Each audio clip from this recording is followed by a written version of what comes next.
اللہم صلی علی سیدنا مولانا محمد معدن الجود والکرم وآلہ وصحبہ وبارک وسلم۔ حمد و صلاۃ کے بعد اللہ تعالیٰ اپنے بندوں سے بڑی ہی محبت فرماتا ہے۔ بغیر طلب کے، بغیر دعا کے رزق، مال، اولاد، صحت، عافیت، دوست، احباب، ماں باپ، یہ سب نعمتیں اللہ بغیر طلب کے بندوں کو عطا فرماتا ہے۔ اللہ تبارک و تعالی اپنے بندوں کے حق میں رحمت والے فیصلے کرتا ہے، درگزر والا معاملہ فرماتا ہے۔ جگہ جگہ قرآن مجید میں اللہ تعالیٰ نے اپنے بندوں پر رحمت کرنے کا ذکر فرمایا ہے۔ ان اللہ یغفر الذنوب جمیعا، فرمایا بے شک رب تمہارے سارے ہی گناہ معاف فرما دے گا، تم نا امید نہ ہونا، وہ معاف کر دے گا تمہیں۔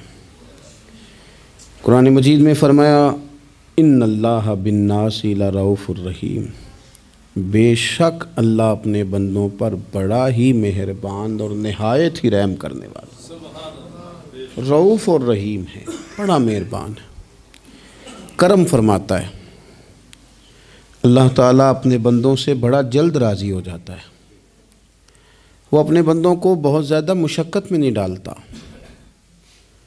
وہ اپنے بندوں سے اپنی نعمتوں کا بدلہ نہیں چاہتا، بہت سخت مشقت والی عبادتیں نعمتوں کے بدلے نہیں چاہتا، وہ بڑی جلدی رحم فرماتا ہے۔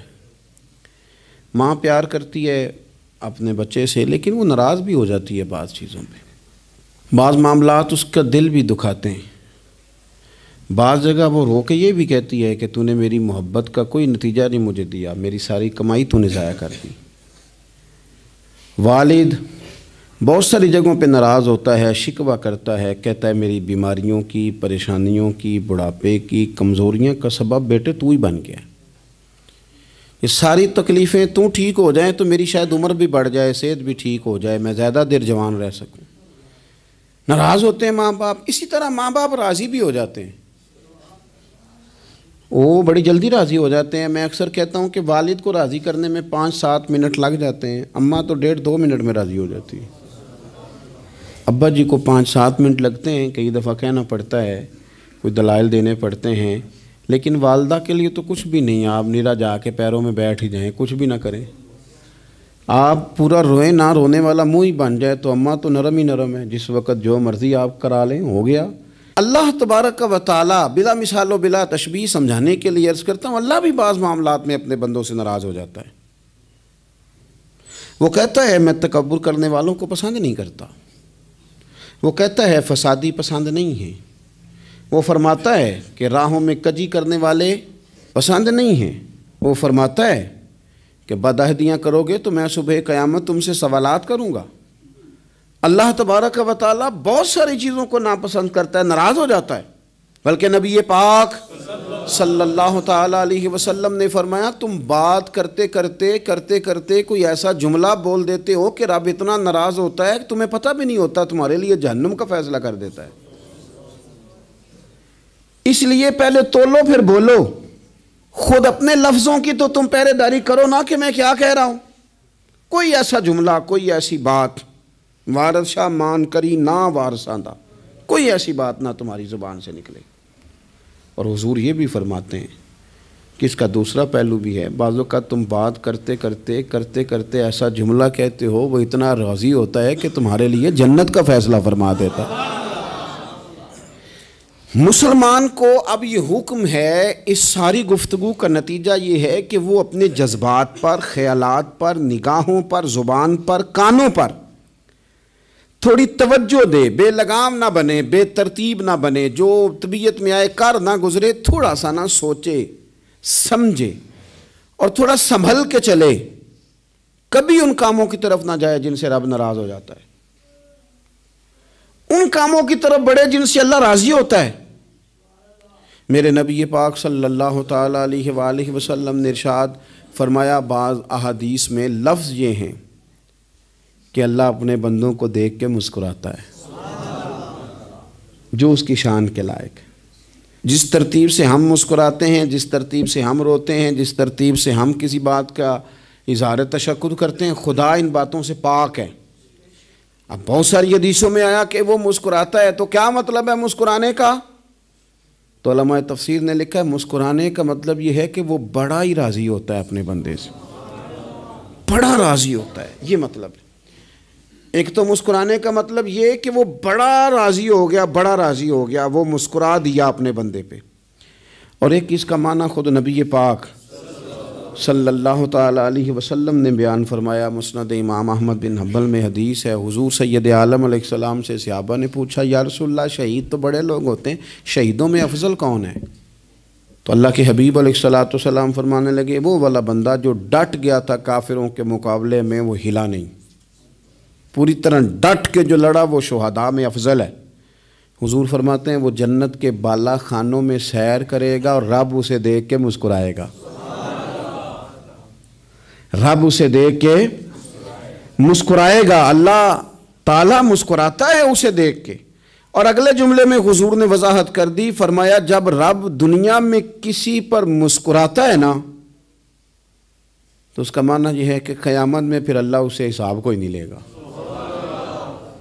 جس پر اللہ دنیا میں مسکرا دیا اس سے کوئی حساب، تو وہ کام ڈھونڈنے چاہیے نا جس سے اللہ مسکرائے۔ ویسے کبھی ہم ایسا کرتے ہیں کہ نہیں کہ کسی کو راضی کیا جائے؟ یہ کام ہم کرتے ہیں کہ ہماری کمپنی کا جو سربراہ ہے وہ ہم سے راضی رہے، جس ادارے میں ہم پڑھاتے ہیں اس ادارے کا بڑا ہم سے راضی رہے، یہ کرتے ہیں ہم۔ اس کے لیے کچھ نہ کچھ ہیلے بہانے ہم کرتے ہیں، برادری، قبیلہ، علاقہ، بستی، لوگ کسی طریقے سے ہمارے ساتھ مطمئن رہیں، کرتے ہیں نا یہ سارے کام۔ اس میں تھوڑی مشکل بھی ہمیں آتی ہے لیکن کرتے ہیں، کیا کریں۔ گھر میں بھی کئی دفعہ ایسا ماحول بنانا پڑتا ہے۔ چلیں ایک اور میٹھی مثال دیتے ہیں، زیادہ سمجھ میں آئے گی۔ چھوٹا بچہ خوش رہے، آپ اس کے لیے محنت نہیں کرتے، وہ چھوٹا ہے اس کو خوش کرنا فرض ہے ابا پہ، لیکن وہ کہتا ہے کہ میں نے موٹر سائیکل لینا ہے، چھوٹا ہے چلا ہی نہیں پائے گا، تو ابا پھر اسے راضی کرتا ہے، کہتا ہے بیٹے چھوٹا سائیکل لے لے، چل میں تجھے اڑانے والا جہاز لے دیتا ہوں۔ مقصود کیا ہے کہ اس کو ناراض نہیں کرنا، یہ روئے نہ، اس کا دل نہ ٹوٹے ہو۔ یارو سنو نا میں کیا کہہ رہا ہوں، اگر چھوٹے بچے کے لیے وہ چیزیں ڈھونڈتے ہو، میرے ابا جی نا اپنے نواسے کے لیے کھلونا لے کے آئے تو بچہ بڑا ہی کھیلا، تو ابا جی کہنے لگے لو پیسے پورے ہو گئے میرے، بچے کو پسند بڑا ہے نا، پیسے پورے کر چھڑے نے، دیکھو نا جی کتنا اس کو راضی ہوا ہے۔ تو انسان کیا کرتا ہے کہ کوشش کرتا ہے چھوٹا بچہ بھی ناراض نہ ہو، تو وہ چیزیں وہ ڈھونڈتا ہے کہ اس کو کیا پسند ہے، چاکلیٹ لے جاؤں، فلاں چیز لے جاؤں، آئس کریم لے جاؤں۔ تو ایک بچے کے لیے، گھر کے لیے، سربراہ کے لیے اتنی محنت کرتے ہو، تو وہ کام بھی ہمیں ڈھونڈ کے تلاش کرنے چاہیے نا جس سے رب راضی ہوتا ہے، اللہ راضی ہوتا ہے۔ بتاؤں وہ کون کون سے کام ہیں؟ نبی کریم صلی اللہ تعالیٰ علیہ وسلم نے ارشاد فرمایا 3 لوگ ہیں جنہیں دیکھ کے رب مسکراتا ہے۔ یا رسول اللہ صلی اللہ علیہ وسلم وہ کون کون سے؟ تو محبوب فرمانے لگے ایک وہ بندہ ساری مخلوق سوئی ہے، آدھی رات ہے، رات کا پچھلا پہر ہے، اس نے اٹھ کے وضو کر لیا، مصلی پہ کھڑا ہو گیا خدا کی یاد میں، فرمایا اسے دیکھ کے رب مسکراتا ہے جو اس کی شان کے لائق ہے، مسکراتا ہے اللہ۔ یہ تو سونے کا ٹائم تھا، یہ تو گہری نیند آنے کا وقت تھا، رات کا پچھلا پہر، رات پوے تے بے درداں نو نیند پیاری آوے، تے درد منداں نو یاد سجن دی ستیاں وی آن جگاوے، اور ساون کی کالی راتوں میں جب بوندا باندی ہوتی ہے، وہ راتوں کو اٹھ اٹھ روتے ہیں جب خلقت ساری سوتی ہے، اللہ مسکراتا ہے۔ اور سننا میرے بھائی، میرے نبی پاک صلی اللہ تعالیٰ علیہ وسلم فرماتے ہیں جب مسلمان نماز کے لیے صفیں بناتے ہیں نا، ترتیب لگ رہی ہوتی ہے، اب اللہ کی بارگاہ میں کھڑے ہوں گے، قیام کریں گے، رکوع کریں گے، سجود کریں گے، فرمایا جب مومن صفیں بناتے ہیں تو رب دیکھ کے مسکراتا ہے، مسکراتا ہے۔ کمال ہو گئے عروج بندگی کا، جب بندے کو دیکھ کے رب مسکرائے، خدا بندے سے خود پوچھے بتا تیری رضا کیا ہے، مسکراتا ہے۔ اور میرے نبی پاک علیہ السلام فرماتے ہیں جب مجاہد جہاد کے لیے صفیں سیدھی کرتے ہیں، آج تو یہ رب کے نام پہ مرنے ہی آ گئے، یہ صفوں میں کھڑے ہوں گے، ترتیب سے لڑیں گے، ترتیب سے گلا کاٹیں گے کافروں کا یا شہادت لیں گے، فرمایا جب جہاد کے لوگ صفیں بناتے ہیں تو رب انہیں دیکھ کے مسکراتا ہے۔ کتنے نصیبوں والا وہ بندہ ہے جسے دیکھ کے مسکرا دیا۔ او یار کبھی تیرا بیٹا تیرے سامنے مسکرائے نا چھوٹا تو تیرا دل باغ باغ ہو جاتا ہے۔ تیری ماں بیمار کسی ایک دن صحیح طرح ہنس پڑے تو طبیعت خوش ہو جاتی۔ مجھے بتاؤ نا جس کا رب بھی اسے دیکھ کے ہنس پڑے، جو اس کی شان کے لائق ہے، کیا اس بندے کے نصیبیں ہیں، کیا اس کے مقدر ہیں۔ آپ اس مقام پر اپنے آپ کو لائیں۔ اب دیکھیں نا یہ حدیث ہم نے سن لی، اب ہم نے نا اس طرح صفحے نہیں بنانے جس طرح ساری دنیا، اب ذرا صفحے بھی شوق سے بنائیں گے۔ اب ذرا تھوڑا سا شوق پیدا کریں گے، بھئی یہ تو میں وہ کام کرنے لگا ہوں جسے دیکھ کے رب مسکراتا ہے۔ نبی پاک صلی اللہ علیہ وسلم نے فرمایا جب کوئی بندہ توبہ کرتا ہے نا، ہم توبہ کا رٹا لگاتے ہیں، یا اللہ میری توبہ یا اللہ۔ اور توبہ کا تو مطلب یہ ہے کہ پچھلے گناہوں سے پکی توبہ، آج کے بعد یہ غلطی نہ کرنے کا پکا وعدہ۔ تو نے ساری شب برات رو کے گزاری ہے، بتا سویرے جھوٹ جوڑنے کا ارادہ ہے تیرا؟ آج کے بعد رشوت تو نہیں نہ لے گا، ملاوٹ تو نہیں نہ کرے گا، یہ توبہ ہے۔ اور اگر سارے کام اسی طرح کرنے تو پھر یہ توبہ کا رٹا ہے، جتنا مرضی لگاؤ۔ حضرت علی بن ربیعہ رضی اللہ تعالیٰ عنہ فرماتے ہیں میں مولا علی کے ساتھ تھا، مقام حرہ کی طرف جا رہے تھے، حضرت علی نے ہاتھ اٹھا کے دعا مانگی ہماری تعلیم کے لیے، ورنہ حضرت علی ہم صحابہ کو محفوظ عن الخطا تو مانتے ہیں نا۔ ہاتھ اٹھا کے کہا اے اللہ ہمارے گناہ بخش دے، تیرے علاوہ کوئی معاف کرنے والا نہیں۔ اور پھر حضرت علی آسمان کی طرف دیکھا اور دیکھ کے نا حضرت علی بن ربیعہ کو تو مسکرائے۔ حضرت علی بن ربیعہ کہنے لگے حضور مسکرائے کیوں ہو؟ فرمانے لگے ایک دن میں حضور کے ساتھ اسی طرح آیا تھا، اسی طرح حضور نے دعا فرمائی تھی ہماری تعلیم کے لیے، اور پھر حضور مجھے دیکھ کے مسکرائے تھے اور فرمایا جب کوئی بندہ رب کی بارگاہ میں اس طرح استغفار کرتا ہے تو رب مسکراتا ہے، اور مسکرا کے فرماتا دیکھ لو میرے بندوں کو پتہ ہے کہ میرے علاوہ معاف کرنے والا کوئی نہیں، انہیں پتہ ہے، تم اس کی بارگاہ میں رجوع تو لاؤ، آؤ تو صحیح دو آنسو لے کر۔ اقبال کہتے ہیں کہ موتی سمجھ کے شان کریمی نے چن لیا، قطرے دو گرے میرے ار کے انفال کے، دو میں نے آنسو بہائے تھے تو اس کے کرم نے تو موتی سمجھ کے چن لیے۔ سنو نا حضور اس استغفار کو اللہ کو یار رات کو توبہ کر کے سونا چاہیے ہمیں۔ کچھ غلطیاں ہم کرنا نہیں چاہتے پر ہم سے ہو جاتی ہیں، کچھ دل ہم توڑنا نہیں چاہتے پر وہ ٹوٹ جاتے ہیں، ہماری مجبوری ہوتی ہے ٹوٹ جاتے ہیں۔ رات کو اس کی بارگاہ میں ہاتھ باندھ کے کشکول طلب دراز کر کے خوب استغفار پڑھنا چاہیے کہ مالک بندے ہیں نا کیا کریں، نفس کا ساتھ ہے، دنیا کا ساتھ ہے، خواہشات نفسانیہ، مالک معاف کر دے۔ درد سے توبہ، رسم نہ ہو، کہانی نہ ہو، لفظ نہ ہو، جملے نہ ہوں، اور جناب ایسے لوگوں کے بیچ بڑے ہاتھ باندھ کے اور بڑا کوئی ضرورت نہیں، آپ اکیلے اپنی چارپائی پہ بستر کے اندر منہ دے کے بھی درد سے کہیں گے نا معاف کر دے تو وہ تو مہربانی بڑا ہے۔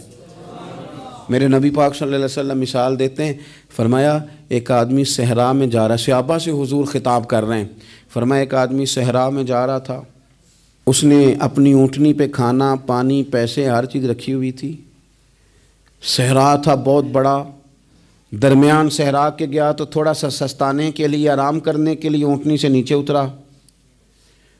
اب اس نے اونٹنی کی لگام اونٹنی کی نکیل اپنے سرہانے کے نیچے رکھی، ہاتھ کے ساتھ پکڑی اور سو گیا۔ تھوڑی ہی دیر کے بعد جب اس کی آنکھ کھلی تو دیکھا اونٹنی غائب ہے۔ صحرا میں وہ پیدل نہ آگے جا سکتا ہے نہ پیچھے جا سکتا ہے، نہ دائیں نہ بائیں، کھانے کو روٹی نہیں، پینے کو پانی کا قطرہ نہیں، تھوڑا ادھر بھاگا ادھر بھاگا، تھک گیا۔ کریم محبوب فرماتے ہیں وہ پوری طرح نڈھال ہو گیا اور مایوس ہو گیا، معاذ اللہ، مایوس ہو کے دوبارہ اسی جگہ آ کے لیٹ گیا جہاں پہلے لیٹا تھا، انتظار کرنے لگا کہ اب موت ہی آئے گی، آخری وقت ہے، اب نہ میں پیدل یہ صحرا کراس کر سکتا ہوں، نہ پیچھے جا سکتا ہوں، نہ کھانا ہے نہ پانی ہے، سوائے موت کے کوئی سہارا نہیں۔ حضور فرماتے ہیں وہ رستے میں دوبارہ لیٹ گیا، اچانک اس نے رخ بدلا تو اونٹنی سامنے کھڑی تھی۔ حضور نے صحابہ سے پوچھا بتاؤ نا اسے بھلا کتنی کو خوشی ہوگی؟ یا رسول اللہ جسے نئی زندگی مل گئی ہے۔ آپ دیکھیں نا سارے ڈاکٹروں نے کہہ دیا کہ اس کے تو گردے معدہ جگر ہر چیز ختم ہے، گھر لے جاؤ خدمت کرو، ہر طرف پریشانی ہے. وہ بندہ بھی سمجھ گیا ہے کہ آخری وقت آ گیا, کل جاؤں پرسوں جاؤں, تیاری ہو گئی, سب لوگ آ گئے, باہر والے بھی آ گئے, یہ ماحول ایک عجیب رنگ اختیار کر گیا. اچانک ایک ڈاکٹر نے آ کے کہا نہیں غلطی لگ گئی تھی. مجھے بتائیے انداز کیا ہوتا ہے؟ بغیر دوائی کے بندہ اٹھ کے کھڑا نہیں ہو جاتا. او میں تو بچ گیا ہوں. نبی پاک صلی اللہ علیہ وسلم فرمانے لگے اس کی اونٹنی مل گئی. بتاؤ بھلا اسے کتنی خوشی ہوگی. یا رسول اللہ وہ تو دوبارہ دنیا میں آ گیا. حضور فرمانے لگے اسے کچھ بھی خوشی نہیں ہوئی. جب کوئی رب کا گناہ گار بندہ آ کے توبہ کرتا ہے, رب کو اس سے کئی گنا زیادہ خوشی ہوتی ہے. میرا بندہ آ گیا ہے, میرا بندہ آ گیا ہے, میرے گھر آ گیا. اس نے آنسو بہائے ہیں. اس نے کہا اللہ میں تیرا ہی ہوں, تیرا ہی رزق کھاتا ہوں, تیری ہی زمین پہ رہتا ہوں, تیرے نام سے میری سانسیں چلتی ہیں. وہ آ گیا. فرمایا اس اونٹنی والے سے زیادہ رب کو خوشی ہوتی ہے جب گناہ گار آ کے توبہ کرتا ہے. گناہ گاروں کے آنسو اس کی بارگاہ میں بڑے مقبول ہیں, لیکن ہم رسم ادا کرتے ہیں, توبہ نہیں کرتے. ہم اپنے آپ کے ساتھ دھوکہ کرتے ہیں, جھوٹ بولتے ہیں. ہم بندہ کوئی ناراض ہو جائے تو ہمیں کو نہیں نیند آتی, اس کے گھر چلے جاتے ہیں. ہم اپنے سارے رشتوں کو, تعلقات کو مینٹین کر کے رکھنے کے عادی ہیں. ہمیں پتہ ہے کہ وہاں میں نہیں جا سکا تو بیٹا بھیجتا ہوں, فلاں شادی پہ میں نہیں جا سکا تو بھتیجا بھیجتا ہوں, بھائی بھیجتا ہوں. ہر تعلق کا ہم نے خیال رکھا کوئی روٹھ نہ جائے. لیکن کمال ہے نا, یہ نہیں سوچا کہ اگر رب روٹھ گیا تو, جب وہ روٹھ جائے نا تو سارے رشتے بھی بندے کے پاس موجود ہوں تو کوئی کارآمد نہیں ہوتا. پھر کروڑوں روپیہ جیب میں ہوں تو ڈاکٹروں کی دوائیاں اثر نہیں کرتی. وہ روٹھ جائے تو پھر انسان اس طرح سے پھسلتا ہے کہ بڑے بڑے اس کے پاس دروازے ہوتے ہیں پر کسی جگہ اس کا ہاتھ نہیں لگتا. خدا را خیال کریں, دنیا روٹھتی ہے تو روٹھ جائے, رب رسول ناراض نہ ہونے پائیں, اس کا خیال کریں. حضور فرماتے ہیں وہ مسکراتا ہے, اسے خوشی ہوتی ہے جب کوئی اس کا بندہ اس کی طرف رجوع کرتا ہے. میرے عزیزو, رسول پاک صلی اللہ تعالی علیہ وسلم نے ان لوگوں کے تذکرے کیے جنہیں دیکھ کے رب مسکراتا ہے. ہم نا گناہ گاروں پر بھی فتویٰ دینے میں جلدی کرتے ہیں اور نیکی پر بشارت دینے میں بھی جلدی کرتے ہیں, حالانکہ یہ ہماری ذمہ داری نہیں. پتہ نہیں اللہ تعالیٰ کس کو کب توفیق توبہ دے کے اپنے قریب کر لے, لیکن بڑی جلدی ہے, بڑی جلدی فتویٰ دینے میں. اور یہ فتویٰ صرف مفتیوں کا نہیں رہ گیا, یہ میری طرح کے, آپ کی طرح کے ڈھیروں لوگ ہیں جنہوں نے جیبوں میں فتوے ڈالے ہوئے. بھئی آپ نے کیوں ذمہ داری لے لی ہے جنت میں داخل کرنے کی اور نکالنے کی؟ یہ تو میرے رب کریم کا کرم ہے, وہ جس کو چاہے جب چاہے جتنا چاہے عطا کرے. لیکن کچھ لوگ نا بڑے پکے ہو گئے ہیں کہ شاید جو میں سوچ رہا ہوں وہی درست ہے. کبھی کبھی کچھ چیزیں عجیب بھی ہوتی ہیں, لہذا خدا کی رحمت پر بھروسہ کر کے بات کرنی چاہیے. اپنی مرضی کے فتوے نہیں داغنے چاہیے. وہ دیکھو جی فلانا بندہ یوں کر رہا ہے, آپ کو پتہ ہی نہیں پوری بات کا, آپ کو علم ہی نہیں پوری بات کا. حضرت بہاءاللہ نقشبند بخاری رحمۃ اللہ علیہ فرماتے ہیں میں حج کرنے گیا تو وہاں میں نے ایک آدمی کو کروڑوں کا کاروبار کرتے دیکھا تو میرے دل میں خیال ہے یہاں بھی اللہ اللہ کرنی چاہیے تھی, دنیا داری کر رہا ہے. لیکن فرماتے ہیں حج سے فارغ ہوئے تو میں نے دیکھا وہی بندہ سارا کچھ رب کی بارگاہ میں خیرات کر رہا ہے, اور سینکڑوں غریب حاجی ہیں جن کو پورے خرچے دے رہا ہے. تو میں نے وہیں اپنی سوچ سے توبہ کی کہ میں کہاں تھا. بڑی جلدی کھڑے نہ ہو جائیں. حضرت حسن بصری رحمۃ اللہ تعالیٰ علیہ ارشاد فرماتے ہیں کہ میں دریا کے کنارے گیا تو وہاں میں نے ایک شخص کو دیکھا, وہ اپنی ایک خاتون کی گود میں سر رکھ کے بیٹھا اور قریب ایک بوتل بھی پڑی ہے. میرے دل میں معاذ اللہ خیال آیا کہ دیکھو کس انداز میں ایک عورت کے ساتھ یہ ہے, اور پاس بوتل بھی پڑی ہے, جانے شراب ہے. کہتے میں سوچ ہی رہا تھا کہ اچانک کی کشتی آ رہی تھی دریا میں, وہ ہچکو لے کھائے, کشتی میں 4-5 لوگ تھے, وہ دریا میں ڈوبنے لگے. وہ آدمی تیزی سے اٹھا, دریا میں چھلانگ لگائی, پہلے ایک کو نکالا, پھر دوسرا نکالا, پھر تیسرا نکالا. ایک بندہ رہ گیا, کہنے لگا حضور مجھے تو آپ نے گناہ گار سمجھا ہے, میں تو بڑے غلط انداز میں یہاں بیٹھا ہوں, آپ نے جو سوچا. چلیں گے چوتھا بندہ آپ نکالنا ہے, کرے نا یہ کام, کرے نا یہ کام. بڑے بھولے بھالے بڑے اللہ والے, ریاض آپ کو بس ہم ہی جانتے ہیں. اتنی جلدی فتویٰ. حضرت حسن بصری فرماتے ہیں میں پشیمان ہوا, میں نے کہا مجھے تیرنا نہیں آتا، تو دیر نہ کر، چوتھا ڈوب نہ جائے۔ پھر اس نے چھلانگ لگائی، چوتھا بھی نکال لایا اور کہنے لگا حضرت آپ نے جلدی کی سوچنے میں، یہ بی بی میری ماں ہے اور یہ سرکے کی بوتل ہے۔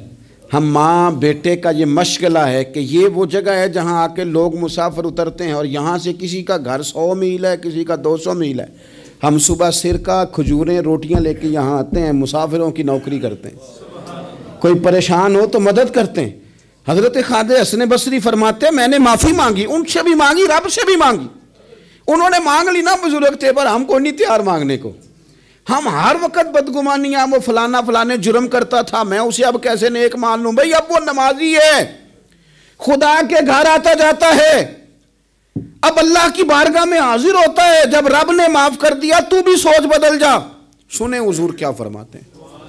نبی پاک صاحب العلاق صلی اللہ تعالی علیہ وسلم فرماتے ہیں، مسند امام احمد بن حنبل دیکھیے، فرمایا رب اس وقت بڑا ہی مسکرائے گا جب قاتل بھی جنت میں جائے گا، مقتول بھی جنت میں جائے گا۔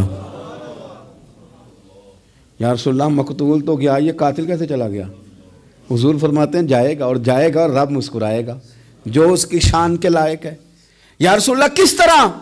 تو نبی پاک صلی اللہ علیہ وسلم فرمانے لگے اس نے ایک مومن کو قتل کیا تھا، وہ شہید ہو کے جنت میں چلا گیا، اب اللہ نے بعد میں اسے توبہ کی توفیق دے دی۔ پہلے اس نے کلمہ پڑھا، پھر یہ میدان میں اترا، کافروں سے لڑا، یہ شہید ہوا، رب نے اسے بھی جنت دے دی۔ قاتل بھی جنت میں، مقتول بھی جنت میں، اور بات اتنی انوکھی ہے کہ رب دیکھ کے مسکرا رہا ہے، جو اس کی شان کے لائق ہے۔ ہم جلدی میں ہیں، ہم انتظار نہیں کر رہے کہ شاید توبہ کر جائے، ہم انتظار نہیں کر رہے، لیکن میرے عزیز اتنی جلدی نہ کریں۔ سوچوں کا صاف ہونا، ذہنوں کا پاک ہونا، اور لوگوں کے بارے میں گمان کا اچھا ہونا۔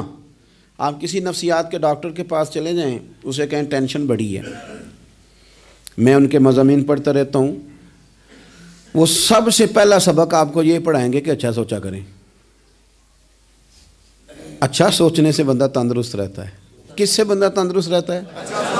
ہیں جی واقعی، یعنی اس والے پڑوسی کے بارے میں بھی اچھا سوچنا ہے، گھر میں اس والے کے بارے میں بھی، چھوٹے بھائی کے بارے میں بھی اچھا سوچنا ہے، اور بڑے کے بارے میں بھی اچھا ہی سوچنا ہے۔ یعنی اپنی برادری قبیلے کے بارے میں بھی اچھا سوچیں، جو قبیلے کا نہیں اس کے بارے میں بھی چلیں تھوڑا سا اچھا سوچ لیں۔ اپنے بارے میں تو اچھا سوچا ہے بڑا، میں کہتا ہوں کہ ہم اپنی غلطیوں سمیت اپنے آپ سے بڑا پیار کرتے ہیں، اور دوسرے کی ایک غلطی نظر آ جائے تو ہمیں گھین آنے لگ جاتی ہے۔ آپ جلدی نہ کریں، مالک نے موقع دیا ہے بندوں کو، نہ وہ کسی کا رزق چھین رہا ہے، نہ سانسیں چھین رہا ہے، وہ اپنی زمین پہ چلنے بھی دے رہا ہے، رہنے بھی دے رہا ہے، تو جب اس نے موقع دیا ہے آپ بھی تھوڑا موقع دیں۔ اللہ بڑا کریم ہے، دروازے کھولے گا، اس کے بندے اس کی بارگاہ تک پہنچیں گے۔ بدگمانیاں، اور پھر بدگمانیوں کا عروج، اور اس لیول تک جا کے بات کر دینے کا جہاں سے خوف آئے کہ یار یہ بات نہیں کرنی چاہیے تھی۔ رسول کائنات سرور دو عالم صلی اللہ تعالی علیہ وسلم فرماتے ہیں کہ اللہ مسکراتا ہے۔ دیکھو ہمارے ہاں نا ایک اور بھی مسئلہ بن گیا ہے، میں نے کچھ لوگوں کو نا پکا، میرے پیارے ہیں، محبت ہے مجھے، تو میں چونکہ آپ میری کلاس ہیں، میں مشاہداتی اور تجرباتی باتیں بھی کر لیتا ہوں، اسی کی روشنی میں کئی دفعہ گفتگو بھی تیار کرتا ہوں۔ کچھ لوگوں نے نا پکا ذہن بنا لیا یہ کہنے کا کہ ہاتھ بڑا تنگ ہے، پکا، آپ جس وقت پوچھ لیں ان کا ہاتھ اور بڑا ہی زیادہ تنگ ہے۔ آپ یقین کریں، بہن کا جو خامند ہے وہ کہہ رہا ہے جا حصہ لے کے آ، تیرے بھائیوں کی کمائی تو نہیں، تیرے ابا کی ہے، لے کے آ۔ وہ بیچاری اس کی منتیں کر رہی ہے، کہتی ہے اگر جاؤں گی نا تو وہ کہیں گے حصہ لے جا، آج کے بعد ہمارے گھر نہ آنا، میرا دروازہ نہ بند کرو، مہربانی کرو۔ اور بھائی سے بات کرتی ہے تو کہتا ہے ہاتھ ہی بڑا تنگ ہے، جب ٹھیک ہوگا تو دے دوں گا۔ نہ کریں یہ ظلم، ہمارے اپنے تڑپتے رہتے ہیں اور ہماری دولتیں اندر پڑی رہتی ہیں، ہمارے اپنے چھوٹی چھوٹی ضروریات کے لیے پریشان ہوتے ہیں، لیکن ہم بڑے بڑے بہانے ہیں ہمارے پاس، کہتے ہیں یہ نکما ہے، یہ نکھٹو ہے، یہ کام نہیں کرتا، اس میں فلانا ہے، بے فلانا ہے، بلہذا میں نے نہیں ساتھ چلنا۔ اظہار جب آپ کے اندر پیدا ہوتا ہے نا، اظہار جب کسی کے لیے آپ حساس ہوتے ہیں تو آپ کو بھی سرور حاصل ہوتا ہے۔ نہ کریں یہ کام کہ آپ کو اللہ نے وسعت دی ہے اور ہر وقت آپ ہاتھ تانگ ہونے کا رونا رو رہے ہیں۔ ہر وقت آپ یہ کہہ رہے ہیں میں بڑی آزمائش میں ہوں، جب خدا نے آپ پہ نہیں ڈالی تو اتنے جھوٹ بولنا صرف اس لیے کہ میرے پیسے بچ جائیں، صرف اس لیے کہانی سنانا کہ حالات میرے بڑے خراب ہیں کہ کوئی بندہ میرے سے کوئی تھوڑا بہت قرض نہ مانگ لے۔